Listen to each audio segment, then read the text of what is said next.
They don't want me to buy my baby a brand new Range Rover Autobiography with red guts. So I did. Buying a used luxury car can be a great way to get some top of the line performance and tech features for the low. But before you open your wallet and get totally burned, I'm gonna show you 6 of the worst used luxury cars that you should not touch. And I'm gonna include an honorable mention. So if you're new here, I'm Brad Danger, this is Ideal. Please subscribe, turn on that notification bell, and buckle up, and let's go.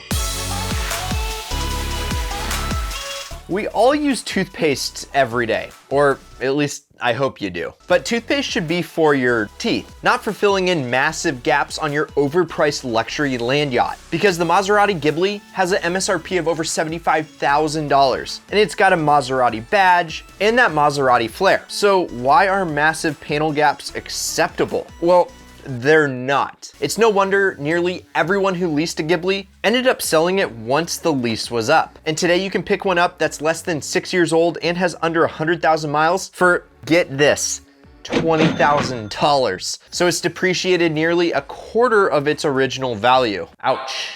And not only is it lacking a ton of useful safety features, it's also less powerful than most of its competitors. Not to mention the luxurious interior is kind of like a parts bin special. Because if you buy this Maserati, you're paying Italian car prices for Chrysler quality. So does the Ghibli seem worth it to you? It's expensive, not too sporty, not too luxurious. Who's it appealing to, huh? Well, definitely not the people that are subscribed here at Ideal, which the next car on this list is equally, well, underwhelming. It's the Lexus SC430. And the Lexus SC430 is so bad that Top Gear ranked it as the worst car ever.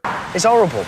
I don't like driving this thing at all. But the power produced by that engine isn't even half of what the car needs. You see, it's the 3UZ engine from the LS430, and the SC430 put down just 300 horsepower. And although that seems like a decent amount, the fact that it weighed as much as a fully grown African elephant made it an absolute struggle when it tried to accelerate. And since it's a Lexus, it has luxurious suspension, which was way too soft for how sporty the vehicle felt, or at least it looked like it should have been. All this riffraff just adds up to a vehicle that should have never seen the light of day. And yet, Lexus marketed it as a sporty, retractable, hardtop luxury thing. And guys, I kid you not, Lexus really thought that they had a winner here and it was some sort of sports car. And they felt that this platform was good enough that they wanted to up the sport and remove the retractable hardtop and all of that luxury. And thus, the Lexus SC430 GT500 was born. And I wouldn't mind sitting in the driver's seat of this thing because this thing was race prepped to take on NSXs and Nismo Zs.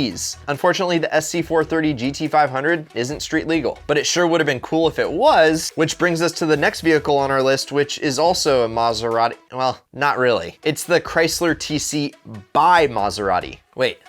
What? Yeah, Maserati made a Chrysler, and I don't really know what to make of such an unlikely partnership. But to be honest, it was a pretty crappy car. Sure, it had a removable hardtop that looked okay, but Lee Iacocca, CEO of Chrysler at the time, said that this car would be the prettiest Italian to arrive stateside since his mother had immigrated, which is a pretty bold claim because Lee Iacocca was a good-looking dude. And I don't know about you, but I can think of better eye candy than the TC. Like maybe something like the Ferrari F40 or the Lamborghini Diablo. While the TC by Maserati might be a decent car that got undermined, the next car has absolutely no excuses. Yeah, the Lincoln MKT takes just about everything to avoid when buying a car and puts it together seamlessly into one package. Ugly? Yeah.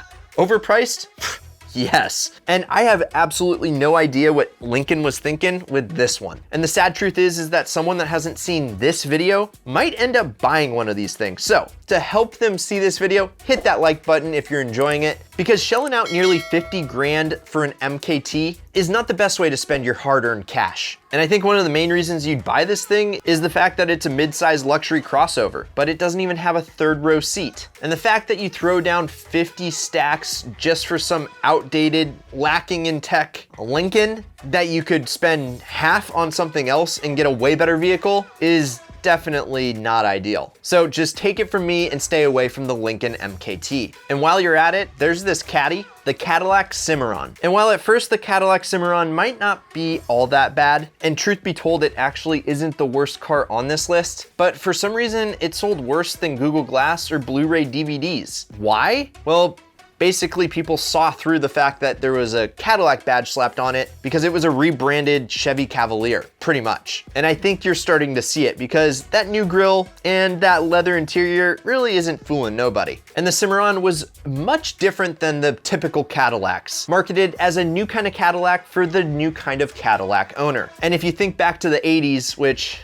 you probably weren't even born then, Cadillac was making big old land yachts with massive V8s. And the Cimarron was really anything but that. It's smaller, weaker, and it really just wasn't all that fun to look at or drive. And the fact that there was no V8 in sight really made this car appeal to a demographic that Cadillac didn't own. And with the base price of over 12,000 bucks, which is 35 grand in today's money, it was about double of what the Cavalier's price was. I mean, that's just crazy talk. And this next car was boasted by the one and only Michael Scott from The Office. And just that fact alone should be raising some red flags already.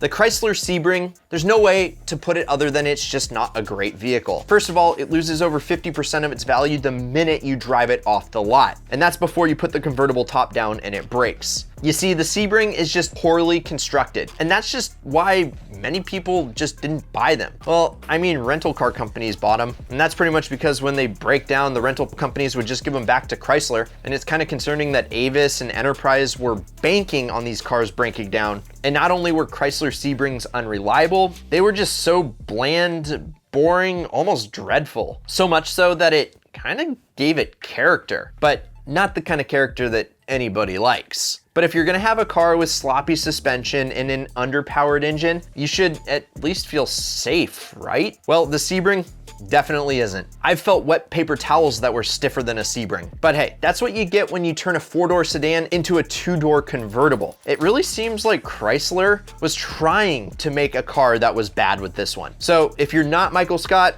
stay away from this thing. And unlike the Sebring, this next car has a badge that might fool people into thinking you're rolling in luxury. But just 5 minutes after driving an Aston Martin Signet, that will absolutely shatter that illusion. Wait, the Aston Martin Signet? What's that, you ask? Well, it's basically a Scion IQ that was sold outside the US with an Aston Martin badge. So why on earth would Aston Martin have Scion build them a car, much less a car that's cheap and underpowered? Well, your guess is about as good as mine. They put on a new face and a new interior onto the Scion IQ and rebadged it with the Aston wings. And they didn't even change up the 1.3 liter 97 horsepower inline 4. But the one thing that Aston did change was the price tag. Because since they took that $10,000 Scion IQ and gave it the Aston Martin flavor, they marked it up a whole $30,000. Yeah, for essentially this same exact car, you could spend 40 grand or 10. I mean, did they really expect this Signet to even sell? Well, no, not really. You see, Aston Martin wanted to drop fleet-wide emissions, so they planned on building 4,000 Signets to appease the tree huggers, but they only ended up making like 150. So while they started at 40 grand, they're really only going up from there. And these overpriced Astons may be horrible to drive, but they have become somewhat of a collector's item. But in my humble opinion, you're still just better off buying the Scion branded version, because you can essentially buy a Scion IQ for less than 5 grand, and then use the extra cash that you just saved to buy a real performance vehicle. And those are the used luxury cars that I would stay as far away from as possible. Pretty much all of these on this list absolutely terrify me. And if you enjoyed watching this video and you're new here, my name's Brad Danger, this is Ideal. Please subscribe and turn on that notification bell. And also check out some of our other Ideal content and keep living the Ideal lifestyle.